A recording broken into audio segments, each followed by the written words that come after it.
Engkau selalu menyenangkan hatimu.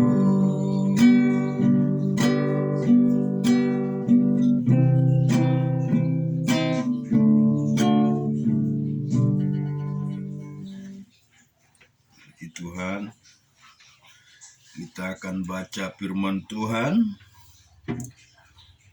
Ibrani 7 ayat 26 sampai 28. Sebab imam besar yang demikianlah yang kita perlukan, yaitu yang saleh, tanpa salah, tanpa noda, yang terpisah dari orang-orang berdosa dan lebih tinggi daripada tingkat-tingkat surga, yang tidak seperti imam-imam besar lain yang tiap hari harus mempersembahkan korban untuk dosa sendiri, dan sesudah itu barulah untuk dosa umatnya. Sebab hal itu telah dilakukannya satu kali untuk selama-lamanya ketika ia mempersembahkan dirinya sebagai korban. Sebab hukum Taurat menetapkan orang-orang yang diliputi kelemahan menjadi imam besar, tetapi sumpah yang diucapkan kemudian daripada hukum Taurat menetapkan anak yang telah menjadi sempurna sampai selama-lamanya. Kita juga akan baca di Perjanjian Lama, Yehezkiel 16 ayat 1 sampai 41. Lalu datanglah firman Tuhan kepadaku, hai anak manusia, beritahukanlah kepada Yerusalem perbuatan-perbuatannya yang keji, dan katakanlah, beginilah firman Tuhan Allah kepada Yerusalem, asalmu dan kelahiranmu ialah dari tanah Kanaan. Ayahmu ialah orang Amori dan ibumu orang Heti. Kelahiranmu beginilah. Waktu engkau dilahirkan, pusatmu tidak dipotong dan engkau tidak dibasuh dengan air supaya bersih. Juga dengan garam pun engkau tidak digosok atau dibedungi dengan lampin. Tidak seorang pun merasa sayang kepadamu sehingga diperbuatnya hal-hal itu kepadamu dari rasa belas kasihan. Malah engkau dibuang ke ladang oleh karena orang padang enteng kepadamu pada hari lahirmu. Maka aku lalu dari situ, dan kulit engkau penendang-penendang dengan kakimu sambil berlumuran darah, dan aku berkata kepadamu dalam keadaan berlumuran darah itu, engkau harus hidup dan jadi besar seperti tumbuhan di ladang. Engkau menjadi besar dan sudah cukup murah, bahkan sudah sampai pada masa mudamu. Maka buah dadamu sudah montok, rambutmu sudah tumbuh, tetapi engkau dalam keadaan telanjang munggil. Maka aku lalu dari situ, dan aku melihat engkau, sungguh engkau sudah sampai pada masa cinta berahi. Aku menghamparkan kainku kepadamu dan menutupi auratmu. Dengan sumpah aku mengadakan perjanjian dengan engkau. Demikian firman Tuhan Allah. Dan dengan itu engkau aku punya.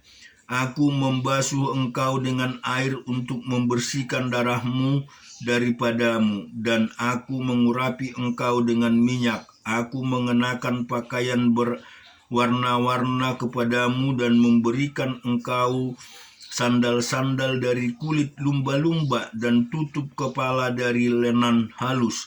dan selendang dari sutra, dan aku menghiasi engkau dengan perhiasan-perhiasan dan mengenakan gelang pada tanganmu dan kalung pada lehermu, dan aku mengenakan anting-anting pada hidungmu dan anting-anting pada telingamu dan mahkota kediamanmu di atas kepalamu. Dengan demikian engkau menghias dirimu dengan emas dan perak, pakaian lenan halus dan sutra, dan kain berwarna-warna.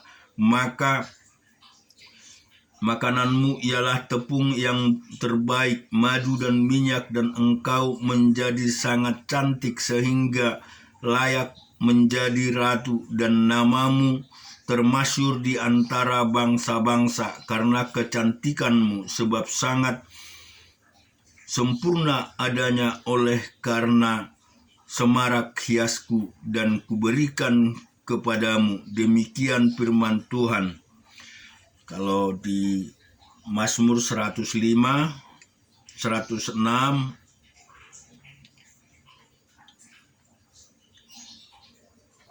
ayat 6 sampai dengan 8. Ayat 1 sampai 8. Bersyukurlah kepada Tuhan sebab Ia baik, bahwasanya untuk selama-lamanya kasih setianya.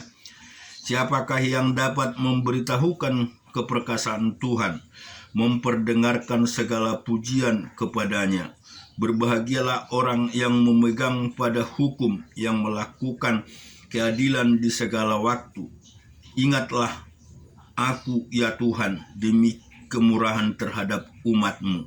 Perhatikanlah aku, demikian keselamatan daripadamu, supaya aku melihat kebaikan pada orang-orang pilihan-Mu, supaya aku bersukacita dan sukacita umat-Mu dan supaya aku bermegah bersama-sama milik-Mu sendiri. Kami dan nenek moyang kami telah berbuat dosa, kami telah bersalah, telah membuat fasik. Nenek moyang kami di Mesir tidak mengerti perbuatan-perbuatan-Mu yang ajaib, tidak ingat besarnya kasih setiamu, tetapi mereka memberontak terhadap Yang Maha Tinggi di tepi laut Teberau. Namun diselamatkannya yang mereka oleh karena namanya, untuk memperkenakan keperkasaannya. Amin. Kita bersyukur Bapak Ibu yang dikasihi oleh Tuhan. Seperti kata firman Tuhan tadi di Ibrani 7 ayat 26 sampai dengan 28, bahwa Kristus itu adalah imam dan lebih tinggi dari segalanya. Dia telah mati untuk kita di atas kayu salib, yaitu untuk mengampuni segala dosa dan kesalahan kita semua. Satu kali untuk selamanya Dia telah mencurahkan darahnya di atas kayu salib. Oleh sebab itu, satu hal yang menjadi penting di dalam umat Tuhan, bahwa tidaklah sampai menyia-nyiakan arti keselamatan yang telah Tuhan berikan kepada kita. Hendaklah kita ini menjaga dan selalu memelihara bahwa Tuhan kita itu telah berkorban untuk kemenangan kita semua. Dan Tuhan telah memberikan hidupnya untuk pertolongan dan untuk kebaikan umat Tuhan di dalam kehidupan kita sehari-hari. Dan ketika kita melihat bagaimana Tuhan berusaha, bagaimana Tuhan mencintai dan mengasihi kita umat Tuhan semua. Demikian juga tadi di Mazmur 106, bahwa dikatakan di ayat 1 sampai 8 tadi, kita mau bersyukur kepada Tuhan sebab Ia baik. Kita mau bersyukur untuk selama-lamanya karena kasih setia-Nya. Karena tidak seorang pun dapat seperti Tuhan kita Yesus Kristus yang mau mati untuk kita semua. Mari kita senantiasa mengingat kebaikan-Nya, mengingat kemurahan-Nya, dan keselamatan yang diberikan di dalam hidup kita semua. Amin. Tuhan memberkati.